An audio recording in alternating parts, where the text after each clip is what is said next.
Hello friends, இன்றைக்கி நம்ம பார்க்க போகிறது பள்ளிப்பாளையம் சிக்கன் ஃப்ரை தான் பார்க்க போகிறோம். ரொம்பவே கொஞ்சமான இன்க்ரீடியன்ஸ் வச்சு டேஸ்ட்டில் ரொம்ப நல்லா இருக்கிற இந்த சிக்கன் ஃப்ரை எப்படி செய்கிறதுன்றதை நம்ம பார்க்கலாம்.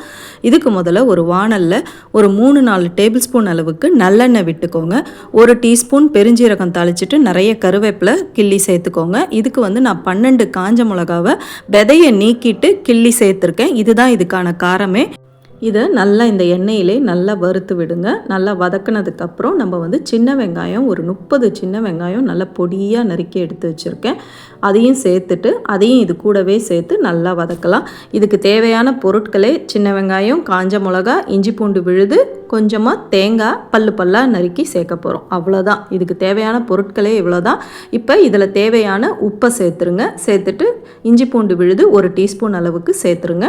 சேர்த்துட்டு நல்லா வதக்குங்க. நல்லா இந்த மாதிரி நல்லா நிறம் மாறுற அளவுக்கு நல்லா வதங்கினதுக்கப்புறம் நான் தேவையான சிக்கனை எடுத்து வச்சுருக்கேன். அதை மஞ்சத்தூள் போட்டு பெரட்டி அதையும் இது கூட சேர்த்துருங்க.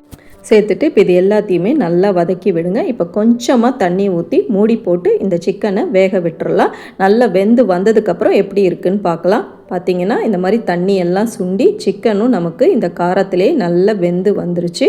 இப்போ பொடியாக தேங்காவை பல்லாக நான் கீறி வச்சுருக்கேன். அது நம்ம இதில் சேர்த்துடலாம். இது ஒரு 2 டேபிள் ஸ்பூன் அளவுக்கு இருந்தால் போதும்.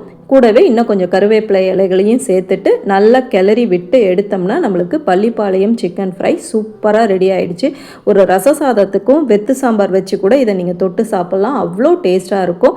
ட்ரை பண்ணி பார்த்துட்டு எப்படி வந்ததுன்னு கமெண்ட் செக்ஷனில் ஃபீட்பேக் சொல்லுங்கள். லாஸ்ட்டாக கொஞ்சமாக லெமன் பிழிஞ்சு விடுங்க. இன்னும் டேஸ்ட் நல்லாயிருக்கும் புளிப்பாக.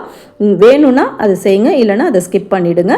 அவ்வளோதான். ட்ரை பண்ணி பார்த்துட்டு எப்படி வந்ததுன்னு கமெண்ட் செக்ஷனில் சொல்லுங்கள். நம்ம சேனலில் ஃபஸ்ட் டைம் பார்க்குறவங்களா இருந்தால் சப்ஸ்கிரைப் பண்ணிவிட்டு பெல் ஐக்கானையும் தட்டி விடுங்க. அப்போ தான் இந்த மாதிரி இன்ட்ரெஸ்டிங்கான வீடியோஸ் உங்களுக்கு நோட்டிஃபிகேஷன் காமிக்கும். சீக்கிரமே அடுத்த ரெசிபியில் சந்திப்போம். தேங்க்யூ.